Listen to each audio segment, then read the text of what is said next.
Hello everyone, it's David, aka Realtor Dave, and today I'm here to discuss a topic I'd mentioned previously in my previous video, that was 4 ways to get your offer accepted, and that is the pre-approval process. I'd mentioned in that video that getting a pre-approval is a really good idea because it gives the sellers more confidence that you can in fact close on their property, and they're more likely to negotiate with you.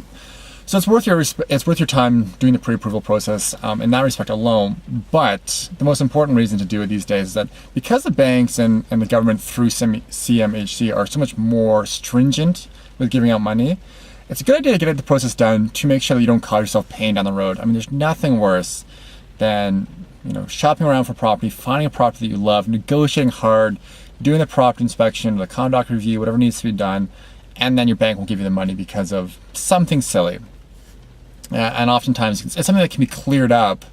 However, in a very short time you have to get your financing, it can't be done. So you lose a property, and maybe in today's market someone else buys it, and you're sort of always thinking about that property that you could have had that slipped through your fingers. So that's the number one reason, is that you do in fact you have confidence knowing when you put an offer in that you can afford the property, and that it'll save you hardship down the road. And along the same lines, I do find that it's a good idea to do the pre-approval process ahead of time, because that's a very non-stressful time. You're doing it before you've looked at properties. You haven't committed to any one property yet, so if anything comes up, say you put it in and the bank's like, well, we want to see more proof of income. So you have to go back and say you're self-employed, and the banks will do this if you're self-employed. They say, we want to see the last, say, 3 years instead of just the last 2 years worth of your statements.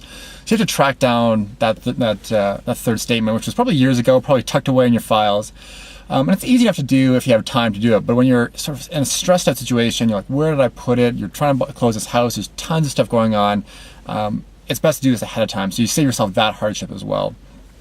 And so those are really the 2 principal reasons why you want to get the pre-approval done ahead of time, along with, like my previously mentioned point, that it will in fact enable you to negotiate better.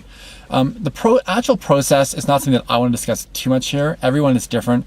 What you have to do, make sure you do, is talk to your mortgage broker ahead of time and tell them you want to do this. Tell them that you want to get this process going. You want to get all your documents in, so that when you actually find a property that you love, the process is that much easier.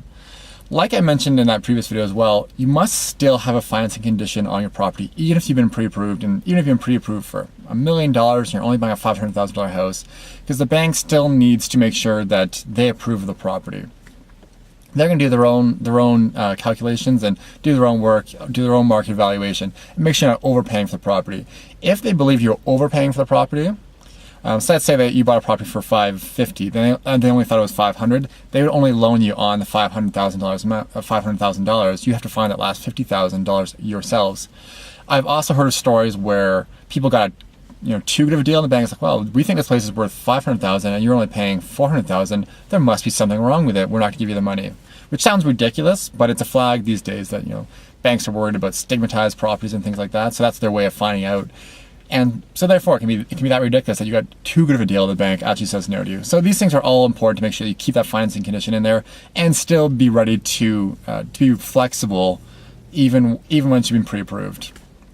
All right, guys, so complicated topic, but if you have any questions on it, as always, www.calgarycounterreport.com, www.realtordave.ca, or 403-990-1278. Take care, guys. Talk to you soon. Bye.